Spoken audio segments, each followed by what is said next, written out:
Welcome back to WaterparkRanger, Let's Play Wind Waker. Last episode, we did some stuff at Shark Island and defeated a lot of enemies there.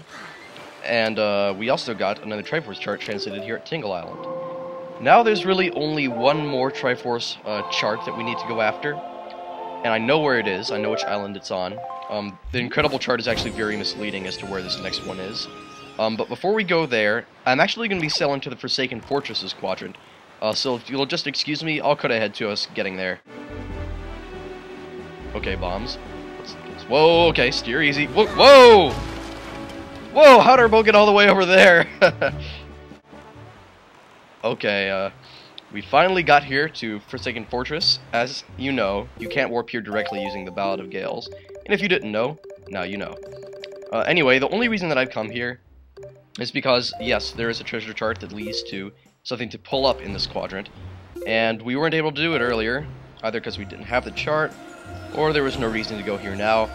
But believe it or not, this is episode 100, and we're coming down on the end of the game now. This is what could be considered the start of the very last chapter in this Let's Play. If it's a 10-chapter story, this is the start of chapter 10. It's been a good time. Anyway, here we have our silver rupee, 200 rupees, but I shouldn't be counting on this being over too quickly.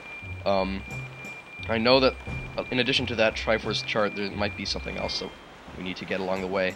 And I think we're going to be getting those other treasures this episode. Anyway, before we leave the Forsaken Fortress, one last thing to show you in this quadrant that I always thought was kind of cool once I learned about it. In fact, it was the last thing I ever learned that was hidden in this game. Up here on this wrecked ship, it's Old Man Ho-Ho. Ho-Ho. Frightening! Awesome. So, yes, Old Man Ho-Ho is here staring at the Forsaken Fortress.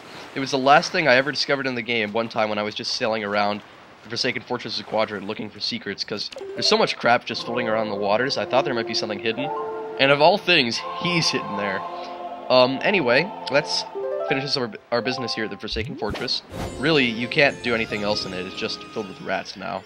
So we're going to be sailing south to the quadrant south of the Forsaken Fortress.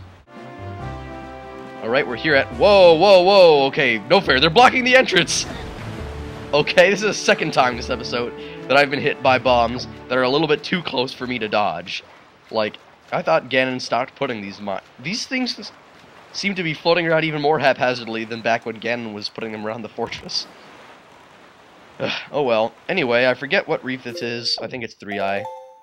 It's 3-eye or 4-eye. Yeah, it's 4-eye probably. Yep, it's 4-eye.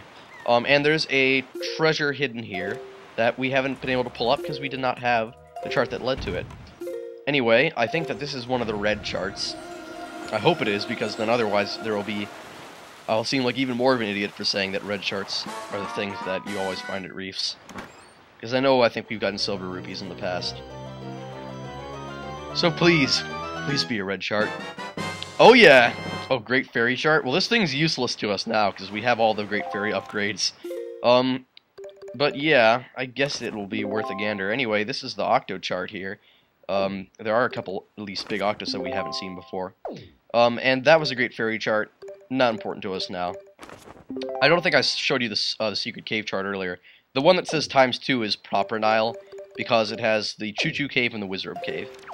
Anyway, there are more treasures to be found, so I'm going to continue on our southwards trail, south down this line of islands, to the next one, which I think is Western Fairy Isle, and there's a treasure there that we haven't claimed yet. It's that pointy one in the distance, which I'll cut ahead to.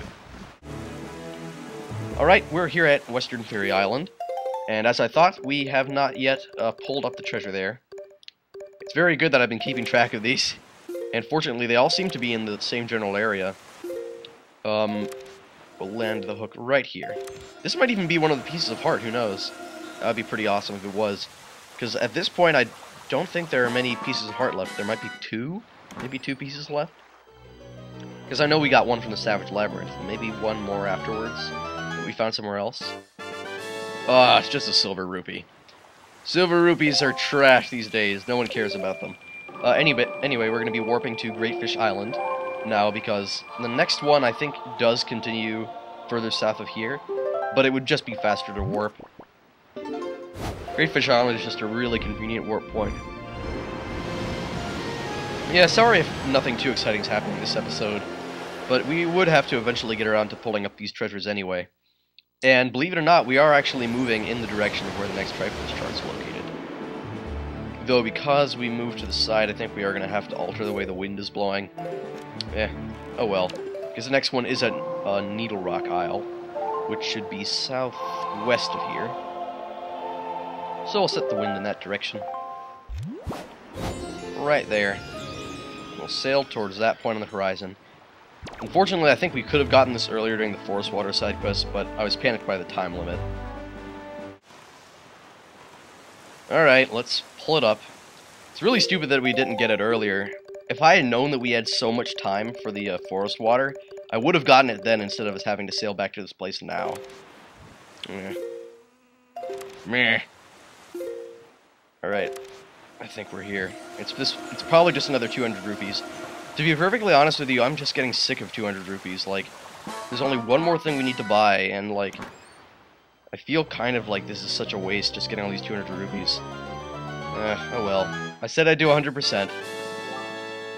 Oh, at least this puts us over 4,000. I guess there's something nice about that. Anyway, unfortunately we're gonna have to change the wind again because it's blowing southwest, when really at this point we wanted it to be blowing dead south. It might have even been better just to not use the Ballad of Gales now that I think about it. Oh well, at least that island that we have been looking for is straight ahead. Alright, we're here in the quadrant of an island which we have never explored before. I think this might be one of the only ones left that we haven't explored. And believe it or not, there's a big octo here that we haven't gone after before. So I just used my telescope to scope it out beforehand. And we're gonna go right here. Anyway, as long as we're fighting this guy, and you've seen me fight, how many of these before?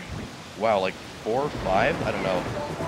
I think I might as well take the time to mention that this island actually holds the key to getting the next Triforce shard, but you might not know it because if you use your Incredible chart, it doesn't show anything located in this quadrant. It doesn't show a map here, it doesn't show a chart here.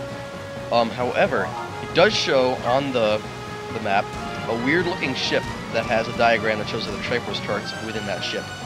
Now, the key to getting on top of that ship is actually hidden here in this quadrant. There's no way that you know this, really, unless you consulted a guide, funnily enough, because this is like the most out-of-the-way island. Ironically, it's just northwest of Outset. But I remember back when I first played the game, it took me so long to find this island. I remember reading somewhere, okay, the name of the island is Diamond Step Island. Now it's just a matter of how the heck do you get there? So, for easy access, go to Outset Island and then sail directly northwest. What I did was I just had some treasures that I needed to get on the west side of the Great Sea. So as I was going down the line, I knew that I'd eventually reach this island. And that's what's happened now. Now, I believe that was only an 8-eye octo, because it was really quite easy. So the prize probably isn't much to speak of. / write home about. Whatever you prefer. It might even just be 100 rupees. Oh well. We'll pull it up anyway.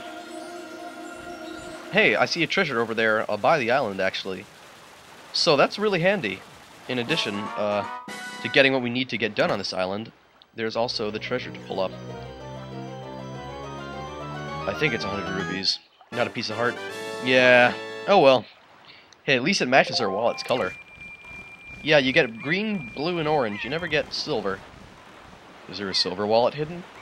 No, there isn't. Just joking. Alright, I finally found Fishman. I wanted to get this island charted just because I've been doing it for each island. And the sea chart will look much prettier once it's all put together and all filled in. I think there's only one more block.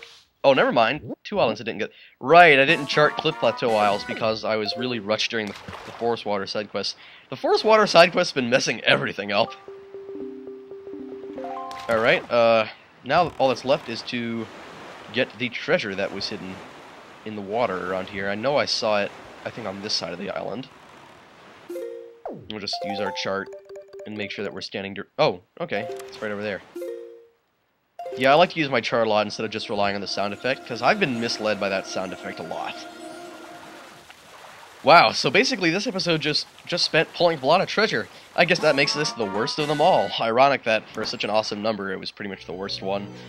But never you fear, next episode, the quest will continue when we step foot on Diamond Step Isle and go after the Triforce chart.